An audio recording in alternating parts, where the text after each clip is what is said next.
The notification chimed at 2:47 a.m., pulling me from restless sleep.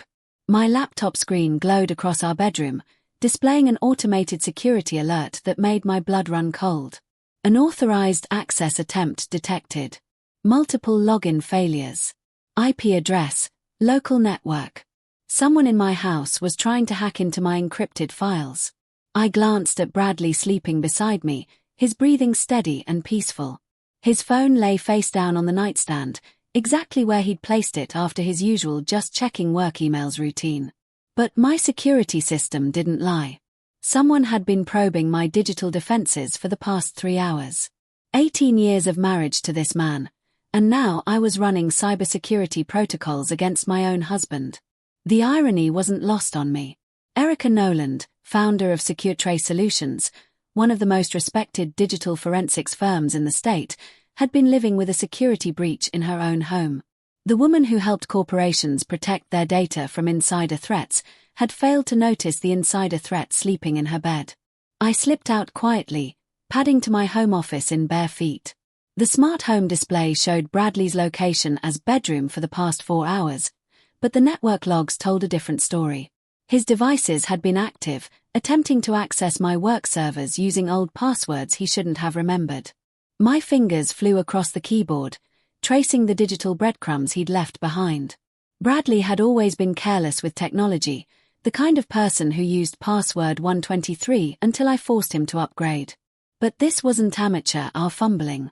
Someone had coached him on how to cover his tracks. The first red flag had appeared 3 weeks ago, so subtle I almost missed it. Our home Wi-Fi usage had spiked during hours when I was at client meetings. Bradley claimed he was streaming documentaries while working from home, but the bandwidth patterns didn't match video consumption. They matched file transfers. Large ones. Then came the encrypted messaging app I'd never seen before, briefly visible on his phone screen before he snatched it away. The defensive "it's just for work" group chats explanation that felt rehearsed. The way he'd started showering immediately after coming home, washing away not just the day's stress but any trace evidence of where he'd really been. Now, at 3 a.m. on a Tuesday morning, I sat in my office staring at proof that my husband was not just cheating on me, he was trying to steal my proprietary security software to do it. The coffee maker's timer kicked in at 6 a.m., filling the kitchen with the rich aroma that usually signaled the start of our morning routine. Bradley appeared right on schedule, hair still damp from his shower, scrolling through his phone with practiced casualness. "Morning, babe," he said without looking up. "That client presentation ready for today?" I studied his face, searching for tells I'd trained myself to recognize in corporate espionage cases. The micro-expression of guilt. The avoidance of direct eye contact. The overcompensation of forced normalcy. All there. "Which client presentation?" I asked, though I knew exactly which one he meant. The Fletcher Industries contract that would net my company its biggest payday yet, including the proprietary facial recognition software Bradley had been trying to access. The big one. The one you've been working on for months. He finally looked up, and for just a moment, I saw calculation behind his eyes. "You've been so stressed about it." Stressed? That's what he called the sleepless nights I'd spent building digital fortresses around my work, the paranoid checking of security logs, the growing certainty that someone close to me was selling my secrets. "I'm handling it," I said, pouring coffee into the mug that read "World's Best Husband," a gag gift from our early years that now felt like mockery. Bradley's phone buzzed. The sound made him flinch, just slightly, but enough for me to notice. He glanced at the screen, and something shifted in his expression. Anticipation mixed with guilt, like a kid caught raiding the cookie jar but still planning to finish what he started. "Who's texting you this early?" I asked conversationally. "Work stuff. New campaign launch prep." The lie rolled off his tongue smoothly, but I was already analyzing the metadata. The message had come from a number not in his work contacts. A number that, according to my trace algorithms, belonged to someone who'd been researching my company obsessively for the past 2 months. Someone named Sophia Blackwell. I'd discovered Sophia 3 days ago while running a routine background check on Bradley's recent contacts. What I found made my expertise in digital forensics feel like a cruel joke. Sophia wasn't just Bradley's affair partner. She was a social media influencer with 800k followers and a side business selling exclusive lifestyle content to the highest bidder, including content about cybersecurity firms and their proprietary technology. Her Instagram was a masterclass in lifestyle porn. Expensive restaurants, designer handbags, mysterious date night posts featuring a man whose face was always conveniently cropped out. But it was her recent pivot to tech industry insights that caught my attention. Posts about data protection, corporate security failures, the human element in cyber breaches. Posts that read like they were written by someone with inside access to confidential information. "I'll be late tonight," Bradley said, pocketing his phone. "Client dinner ran long yesterday, so we're doing a follow-up meeting." Another lie. Yesterday's client dinner had taken place at Bella Vista, an upscale restaurant 20 minutes from Sophia's apartment. I knew because I'd hacked the reservation system and cross-referenced it with his credit card statements and location data from his fitness tracker. Technology had made cheating easier, but it had also made hiding it nearly impossible. At least from someone like me. "Which client?" I asked, already knowing he didn't have an answer prepared. "The Peterson Group. New logistics contract." He was getting better at lying, I'd give him that. The Peterson Group was real, and they had reached out about logistics consulting. But their meeting was scheduled for next Thursday, not today. I nodded like I believed him, already planning my evening surveillance activities. After Bradley left for his actual office, I'd verified his location through 3 separate tracking methods. I opened the file I'd been building for the past month. Operation Homecoming, I'd named it with dark humor. The evidence was overwhelming. Financial records showing cryptocurrency transactions Bradley thought he'd hidden by using multiple digital wallets. Hotel reservations paid for with a credit card he'd opened without my knowledge. Text messages recovered from his cloud backup that he'd forgotten existed, detailing not just his affair with Sophia but their plan to leverage Erica's client list for their own consulting business. They weren't just stealing my heart and my marriage. They were stealing my life's work. The most damaging evidence came from Sophia's own digital footprint. She'd been sloppy, documenting their relationship across multiple social platforms while simultaneously building a professional brand around insider knowledge of the cybersecurity industry. Her YouTube channel, launched 2 months ago, featured videos about corporate security vulnerabilities that contained information only someone with access to my research could know. She was monetizing my marriage's destruction. But what made my blood run cold was the pattern I'd identified in her content schedule. Every major client presentation I'd given in the past 3 months had been preceded by Sophia's predictive analysis videos about security trends in those exact industries. She wasn't just stealing my information. She was using it to position herself as a thought leader while I did the actual work. My phone rang, interrupting my digital detective work. The display showed my business partner Derek Sterling's name. "Please tell me you've seen the Fletcher Industries email." Derek's voice was tense. "What email?" "They're pulling the contract. Effective immediately."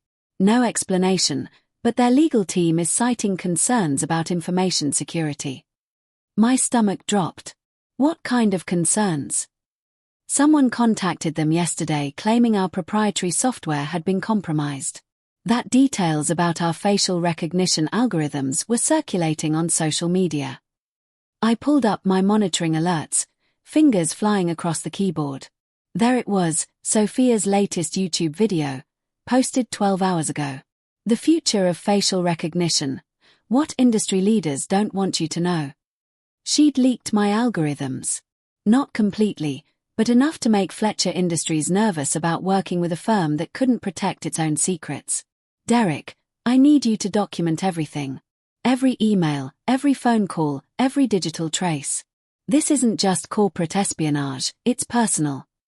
After I hung up, I sat staring at my computer screen, watching 18 years of marriage and 12 years of business success crumble in real time.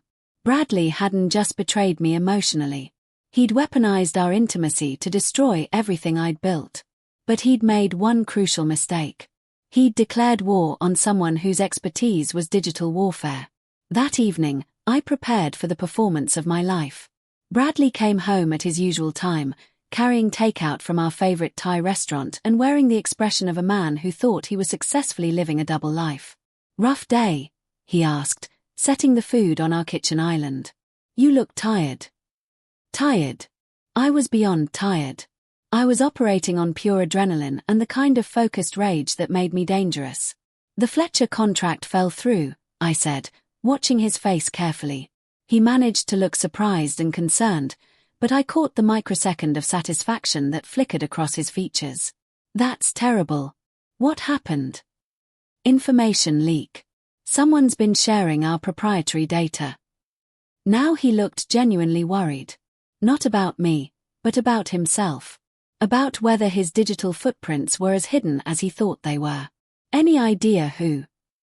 The question was casual, but his leg was bouncing under the counter. A tell I'd learned to recognize during our early dating years when he was nervous about job interviews. "We're investigating." I opened the takeout containers, the familiar routine of our shared dinner suddenly feeling like kabuki theater. These things usually trace back to someone with inside access. Bradley's phone buzzed. Sophia's name flashed across the screen before he could grab it. "Work?" I asked innocently. "Spam call." Another lie, but this one was sloppy. "Desperate. At 8 p.m. on a Tuesday. That's some dedicated spam." He laughed, but it sounded hollow. "You know how persistent they are these days." I did know. I also knew that Sophia had been texting him frantically since the Fletcher Industries cancellation, probably worried that their scheme was unraveling faster than they'd planned. "I'm thinking about upgrading our home security system," I said conversationally, spooning pad thai onto my plate. "Maybe adding some interior cameras, more sophisticated network monitoring." "Isn't that overkill?" Bradley's voice pitched higher than usual. "We live in a safe neighborhood. Physical safety isn't the only concern anymore. Digital threats are everywhere. You never know who might be trying to access your personal information." He was quiet for the rest of dinner, his phone face down but buzzing with increasing frequency. Each notification made him more agitated, more distracted. Perfect. After dinner, I excused myself to catch up on work emails while Bradley settled in front of the TV. But instead of working, I was implementing the final phase of my surveillance operation. The beauty of smart home technology was that most people never read the privacy policies. Every device in our house, from the Amazon Echo to the smart refrigerator to the fitness tracker Bradley wore religiously, was a potential recording device. And I'd spent the past month ensuring that every conversation, every phone call, every whispered sweet nothing to his girlfriend was being captured and stored. The bedroom cameras had been the hardest to install without raising suspicion. But the combination of Bradley's technological ignorance and my expertise in miniaturized surveillance equipment had made it possible. I'd embedded recording devices in our smoke detector, our digital alarm clock, even the smart thermostat he'd insisted on installing last year. For 3 weeks, I'd been gathering evidence not just of adultery but of corporate espionage. Conversations where Bradley fed Sophia information about my clients. Phone calls where they planned the strategic release of leaked data to damage my reputation while building hers. Late-night planning sessions for their consulting firm that would rise from the ashes of my destroyed business. They thought they were building a future together. Instead, they'd been building their own digital prison. Bradley's voice drifted from the living room, speaking in the hushed tones that meant he was on the phone with her.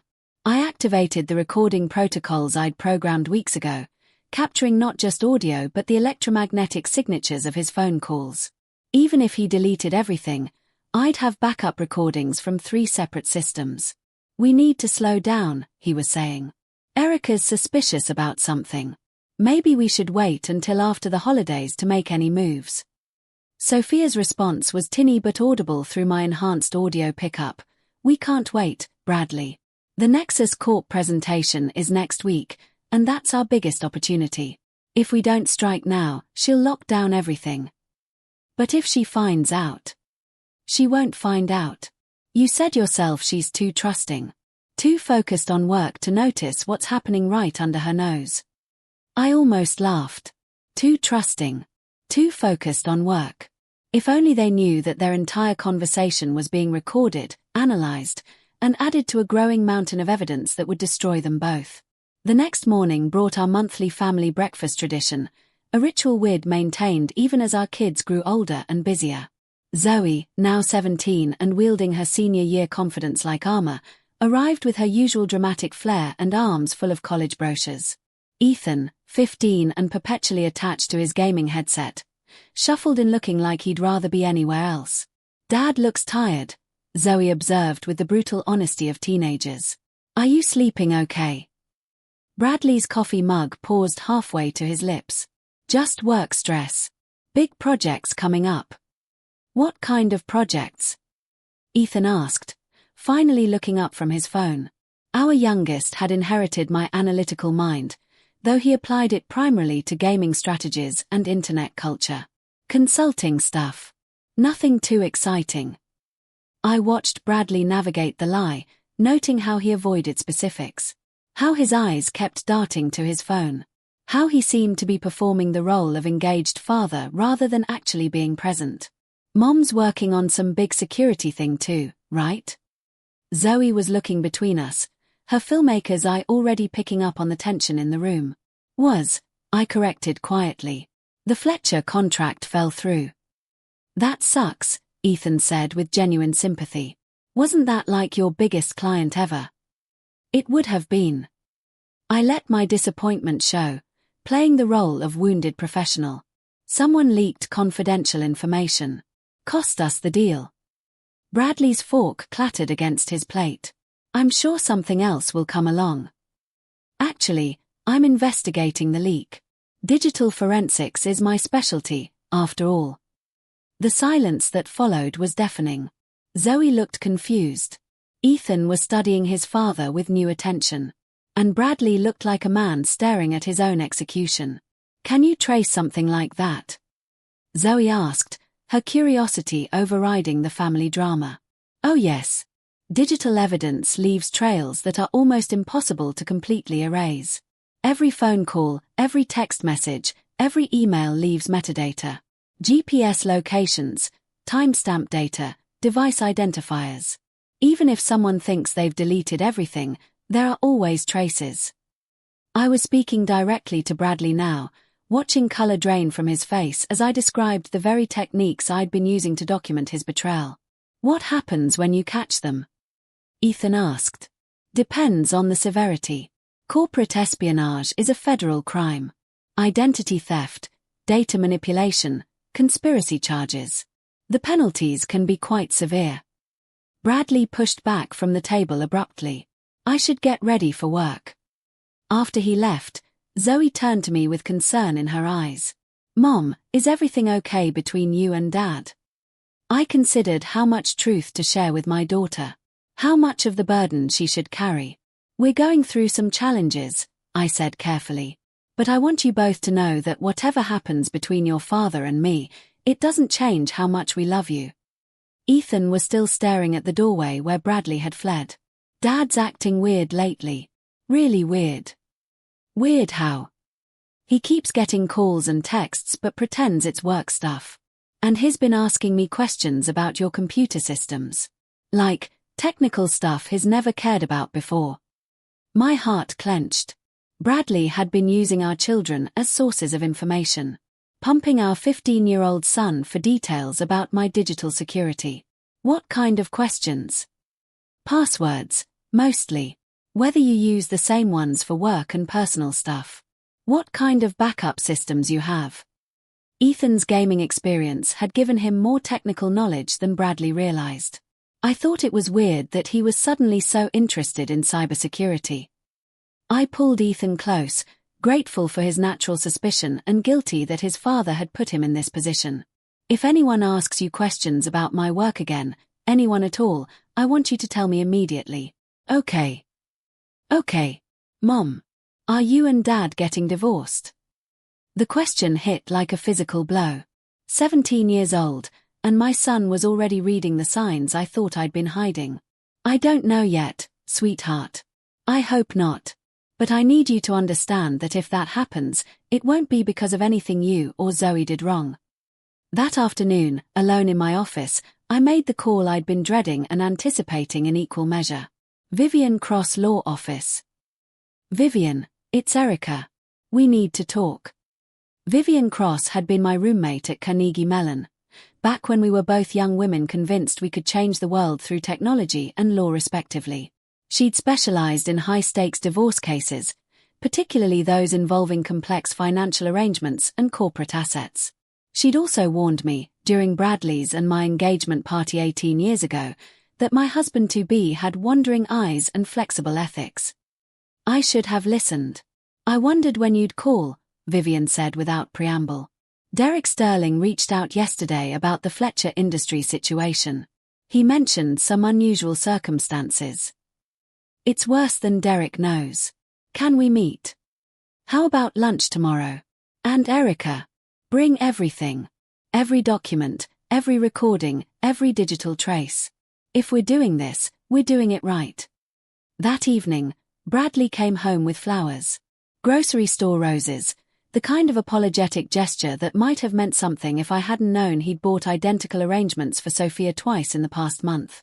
For you, he said, presenting them with theatrical romance. Just because. Just because what? Because I love you. Because I know work has been stressful lately. Because I want you to know I'm here for you. The performance was almost convincing. If I hadn't spent weeks documenting his lies, I might have been touched by the gesture. Thank you, I said, accepting the flowers and noting the transaction would appear on our joint credit card statement, where Sophia's roses would not. I was thinking we should plan a vacation, Bradley continued. Maybe over the holidays. Somewhere warm, just the two of us. A vacation. While he was secretly planning to destroy my business and steal my clients. That sounds lovely. Where were you thinking? Maybe the Bahamas. That resort we went to for our 10th anniversary. Our 10th anniversary trip had been magical. A week of rebuilding intimacy after years of focusing on building our respective careers. The week that had convinced me our marriage could survive anything. The irony of his suggestion was devastating.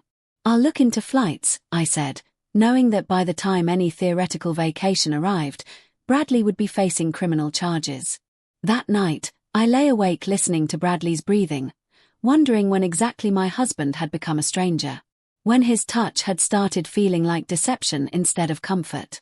When the man I'd trusted with my life had decided I was an obstacle to be removed rather than a partner to be cherished. My laptop glowed softly across the room, running background processes that were cataloging every digital interaction Bradley made. Every text to Sophia, every encrypted email, every cryptocurrency transaction he thought I couldn't trace. The evidence was overwhelming. But evidence of adultery wasn't enough. I needed to catch them in the act of corporate espionage, with clear intent to harm my business and steal my clients. I needed them to make one final, devastating mistake. Which is exactly what I was about to orchestrate. The Nexus Corporation presentation was scheduled for Thursday at 2 p.m. Their corporate security contract would be worth $2.8 million over 3 years. Enough to rebuild everything I'd lost when Fletcher Industries walked away. It was also exactly the kind of high-profile opportunity that Sophia and Bradley couldn't resist sabotaging. I spent Tuesday morning crafting the perfect trap. A fake presentation file, complete with intentionally flawed security protocols and deliberately misleading information about Nexus Corp's actual vulnerabilities. I embedded tracking pixels, hidden metadata, and digital watermarks that would identify anyone who accessed, copied, or shared the document. Then I left it exactly where Bradley would find it. I'm running to the office supply store, I announced Wednesday evening, making sure my voice carried to where Bradley was watching TV in the living room. I need some materials for the Nexus presentation tomorrow. Good luck with that, he called back, his tone carefully neutral. The presentation file is on my laptop if you want to take a look. Password is our anniversary date. The lie came easily.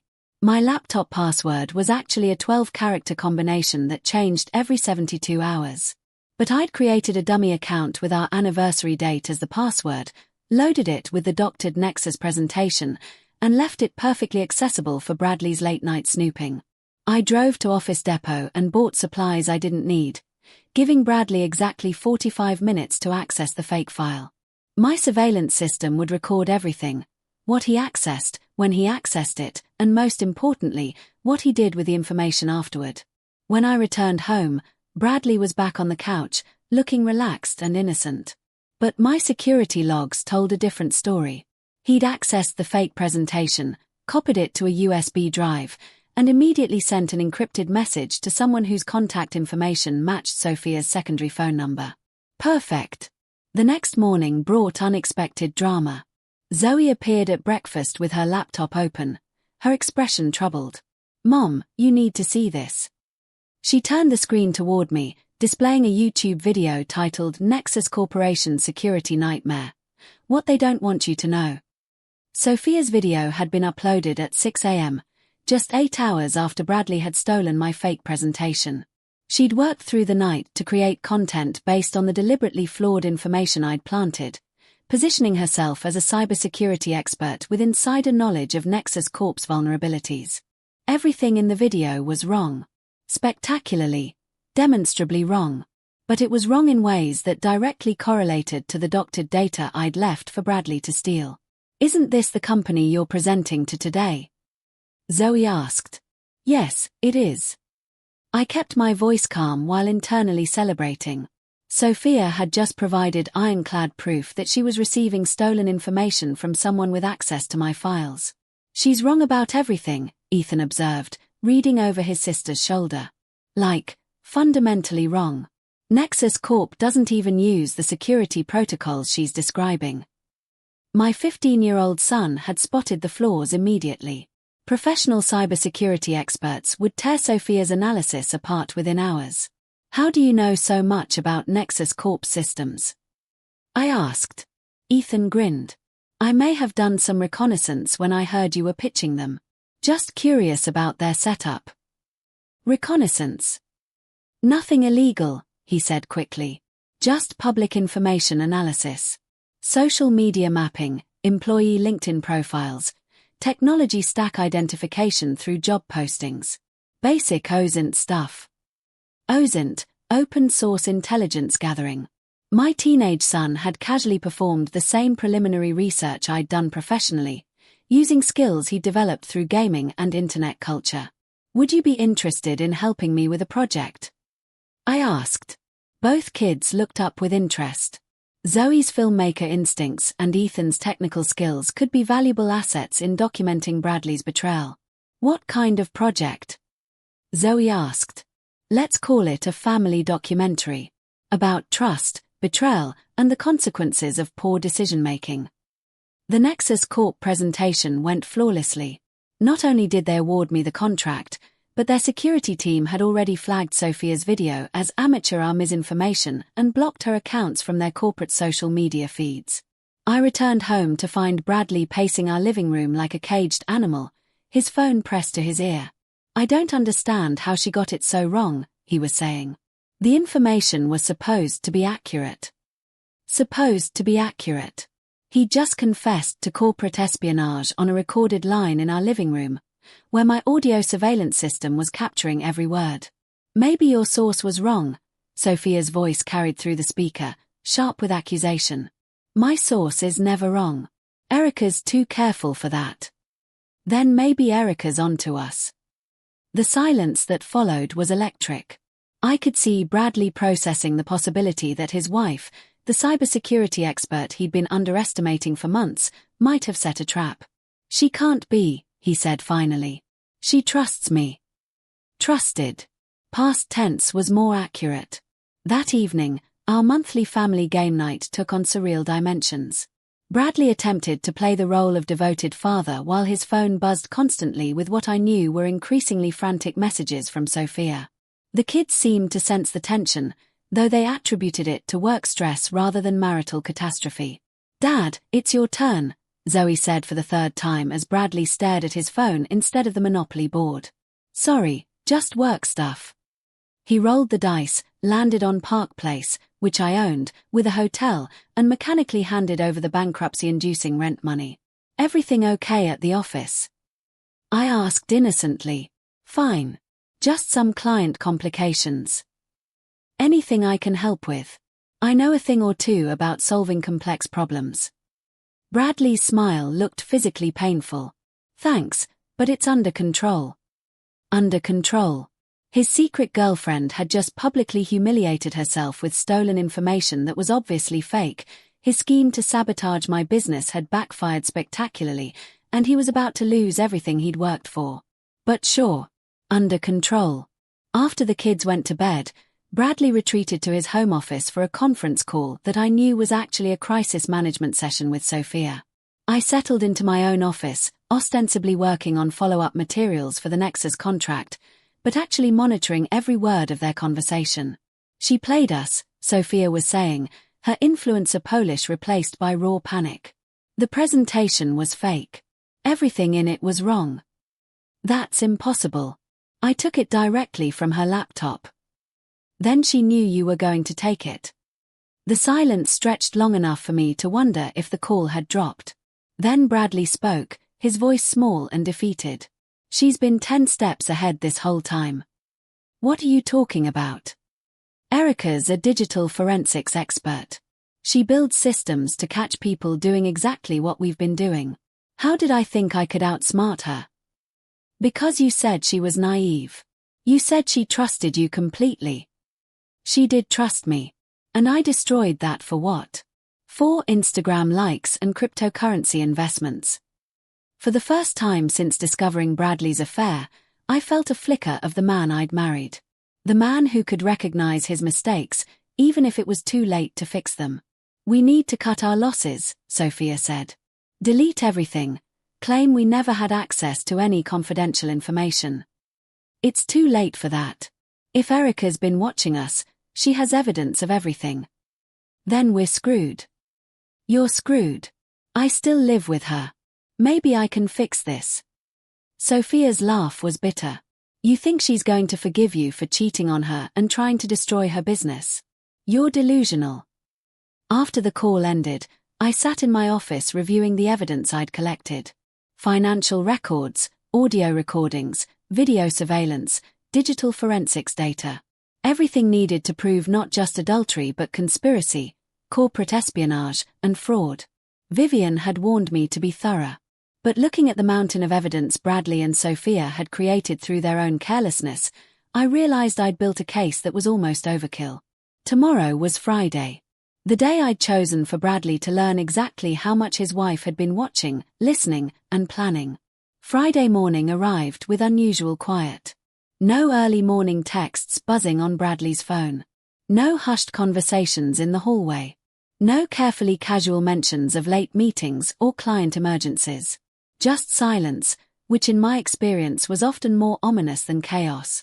I found Bradley in the kitchen, staring at his laptop screen with the expression of someone watching his life disintegrate in real time. The Nexus Corp contract announcement was trending on industry social media, complete with quotes about choosing partners who prioritize data security and professional integrity. Congratulations, he said without looking up. Big win. Thank you. I poured coffee, noting how his hands trembled slightly as he closed the laptop. Everything all right? Fine. Just reading the news. Anything interesting happening? Bradley's laugh sounded hollow. Depends on your perspective. I was about to respond when my phone rang. Derek Sterling's name flashed on the screen. Sorry to call so early, Derek said, his voice tight with urgency. But we have a problem. Someone's been posting sensitive information about our clients on social media. Not current clients, but prospects we've been courting. Detailed vulnerability assessments that should be confidential. My stomach dropped. Which prospects? Morrison Industries, Chen Global, Pacific Northwest Banking Consortium. All the deals we were hoping to close this quarter. I closed my eyes, already knowing what I'd find when I investigated. Sophia's social media accounts, now desperate to rebuild credibility after the Nexus debacle, were probably featuring exclusive insights into cybersecurity vulnerabilities at companies I'd researched for potential contracts. Companies Bradley had access to information about through our shared home office and pillow talk. I'll be there in an hour, I said. Don't touch anything until I can analyze the digital footprints. After I hung up, Bradley was watching me with something approaching panic. Client emergency? He asked. Someone's been leaking confidential business information. Again. Any idea who? I met his eyes directly. I have some theories.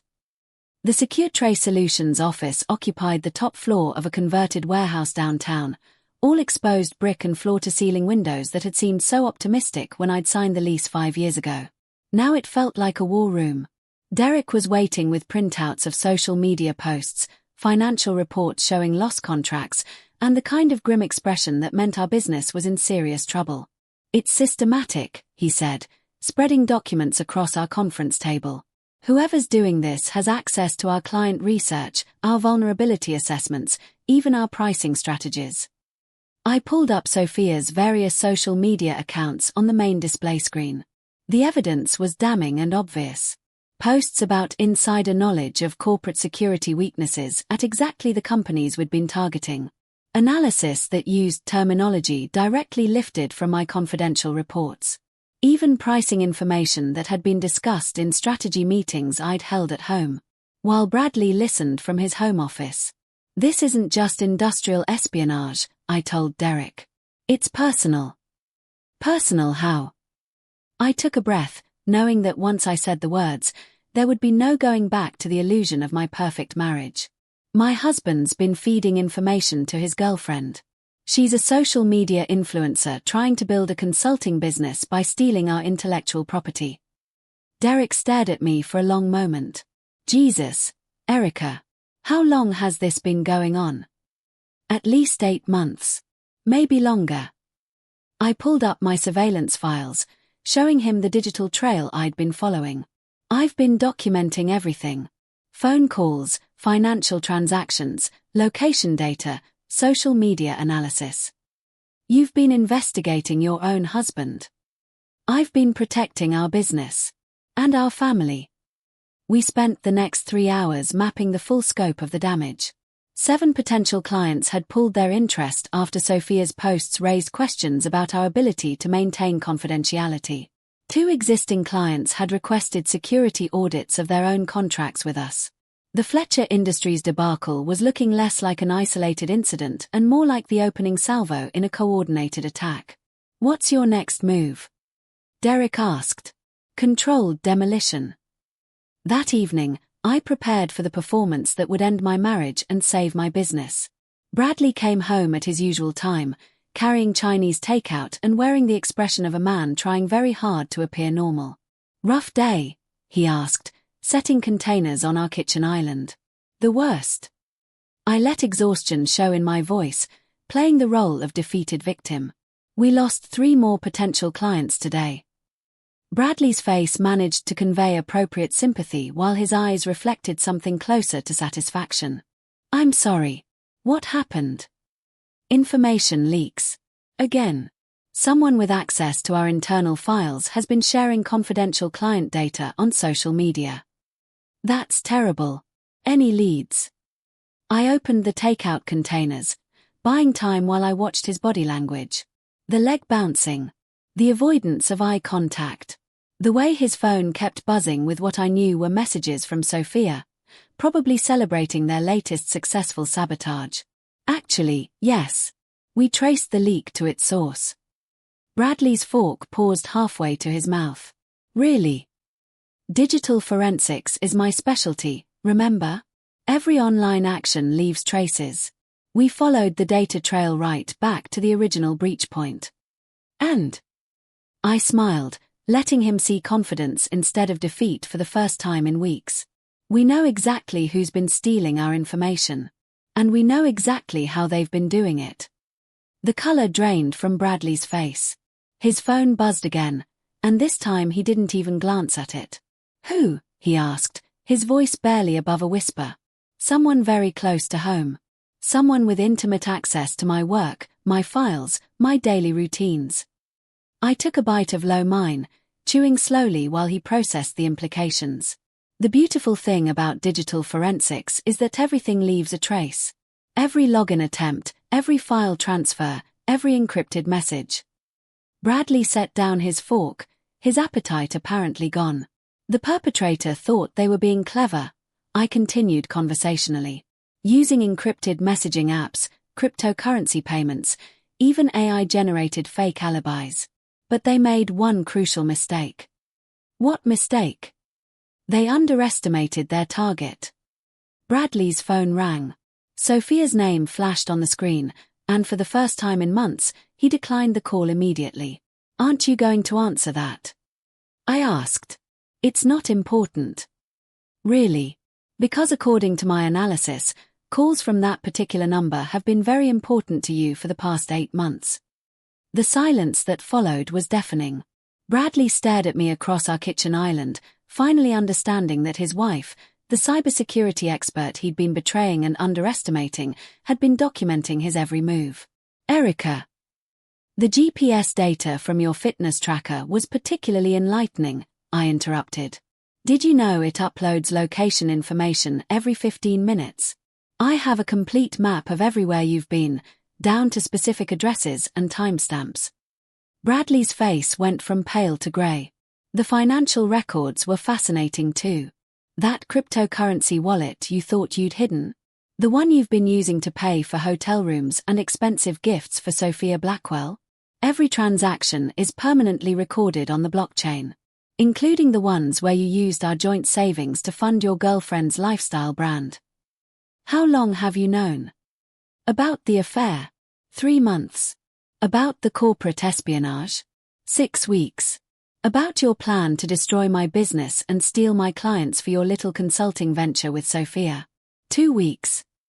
Bradley slumped in his chair like a man watching his execution. I can explain. Can you? Can you explain how you justified betraying not just your marriage but your children's financial security? Can you explain why you thought stealing my intellectual property was preferable to having an honest conversation about whatever problems you were having with our relationship? It wasn't supposed to happen like this. How was it supposed to happen, Bradley? You and Sophia were going to gradually destroy my reputation, steal my clients, and build your own business on the foundation of my life's work. Then what? You'd ask for a divorce and keep half of everything, including the assets you'd helped destroy. His phone buzzed with a text message. I could see Sophia's name on the lock screen. She's worried, I observed. Probably wondering why her inside information source has suddenly gone silent. Bradley looked at his phone like it was a poisonous snake. Answer it, I said. Tell her the truth. Tell her that the cybersecurity expert she's been trying to outsmart has been recording every conversation, tracing every financial transaction, and building a federal case for corporate espionage. Federal case. Did you think this would just be a divorce, Bradley? You've been stealing proprietary software algorithms, sharing confidential client information, using my research to damage my business relationships. These are federal crimes.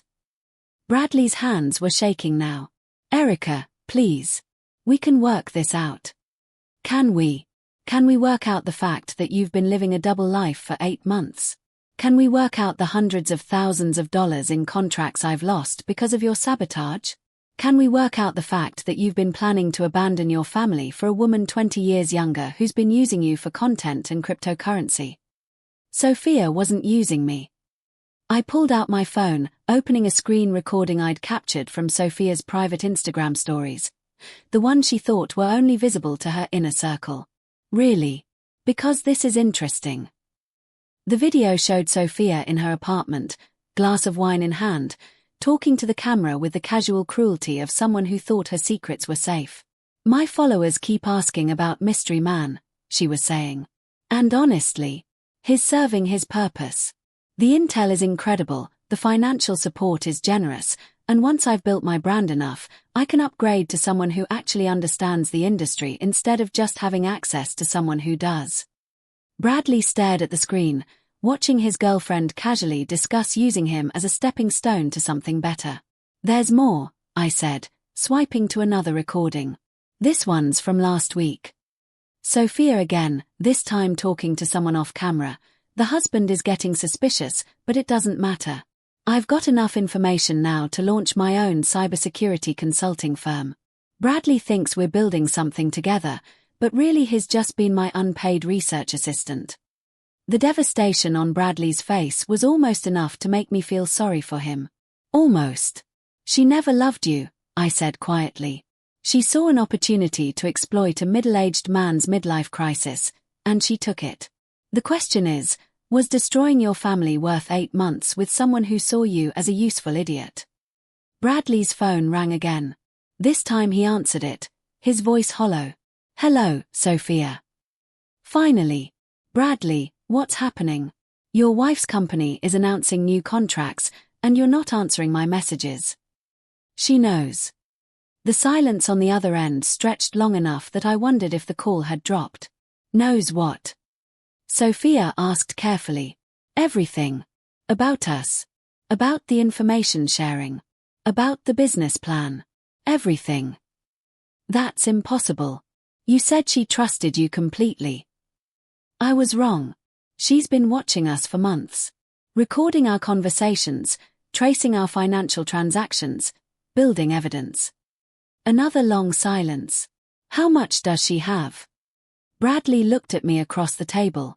I smiled and mouthed the word everything. All of it, Bradley said. Audio recordings, financial records, location data, social media analysis. She has everything we've done for the past 8 months. This is your fault. Sophia's voice pitched higher, losing all pretense of the polished influencer persona. You said you could handle your wife. I underestimated her. We're screwed.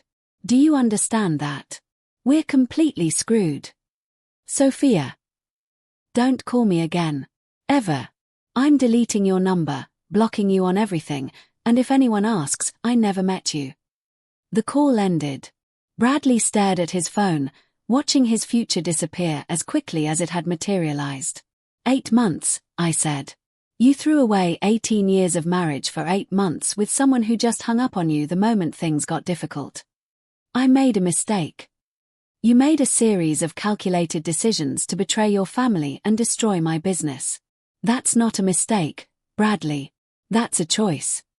The next morning brought the reckoning I'd been planning for weeks. Bradley came downstairs to find me sitting at our kitchen table with Vivian Cross, my divorce attorney, and Derek Sterling, my business partner. 3 laptops were open, displaying financial records, communication logs, and legal documents. The evidence of Bradley's betrayal was laid out in neat, chronological order like exhibits in a trial. Which, in essence, they were. Good morning, Bradley, Vivian said with professional courtesy. Please, have a seat. Bradley looked like a man facing his own execution. He sat down slowly, his eyes scanning the documents that would determine his future. We need to discuss the dissolution of your marriage, Vivian continued, as well as the criminal charges related to your corporate espionage activities. Criminal charges. Derek leaned forward. Bradley, you've been systematically stealing proprietary information from SecureTrace Solutions and sharing it with a third party for financial gain. That's industrial espionage, conspiracy to commit fraud, and violation of federal computer crime statutes. But I never directly. You accessed Erica's encrypted files using passwords you obtained through your marriage, Vivian interrupted. You shared confidential client information with someone you knew intended to use it against your wife's business interests. You participated in a conspiracy to damage SecureTrace reputation and steal clients. The method of access doesn't change the criminal nature of your actions. I watched Bradley process the legal reality of what he'd done. The affair was personal devastation. The corporate espionage was federal prison time. What do you want? He asked finally. Full confession to the corporate espionage, Derek said. Signed statement acknowledging your role in the information theft. Cooperation in our efforts to recover damages from the clients we lost. And personally, Vivian added, we need a complete financial disclosure. Every account, every asset, every cryptocurrency wallet. Erica's forensic analysis suggests you've hidden significant marital assets. If I cooperate, the criminal charges might be reduced, Derek said. Might be. But that's not up to us. The FBI's cybercrime division will make that determination. FBI. Did you think this would stay between us? I asked. You've committed federal crimes, Bradley. This is beyond divorce court now. The meeting lasted 3 hours. By the end, Bradley had signed preliminary agreements acknowledging the corporate espionage, agreeing to cooperate with law enforcement, and accepting a divorce settlement that would leave him with significantly less than half of our marital assets. The reduced settlement was justified by what's called financial misconduct, using marital funds for an extramarital affair and business sabotage. Bradley's cryptocurrency gambling and hidden expenses meant he'd already spent a significant portion of what should have been our shared wealth. After the attorneys left, Bradley and I sat in our living room for what we both knew would be one of our last conversations as husband and wife. Was there ever a chance you would have forgiven me? He asked. I considered the question seriously. If you'd come to me 6 months ago and said you were having an affair but wanted to work on our marriage, maybe. If you'd been honest about whatever was making you unhappy instead of lying and stealing and sabotaging everything I've built, possibly. But not now. Not after the corporate espionage. Not after you tried to destroy my business. Not after you involved our children in your deception by using them as sources of information about my work. Bradley nodded, accepting the verdict. What happens to Sophia? Sophia's in significantly more trouble than you are. She's the one who actually published the stolen information. She's the one who built a business model around industrial espionage. She's the one who documented her crimes on social media. And she has no one to cooperate against, Derek added. You're cooperating with us against her. She has no higher-level targets to offer law enforcement. The irony was perfect. Bradley's cooperation agreement would likely reduce his sentence while ensuring that Sophia, who'd seen him as expendable, faced the full weight of federal cybercrime prosecution.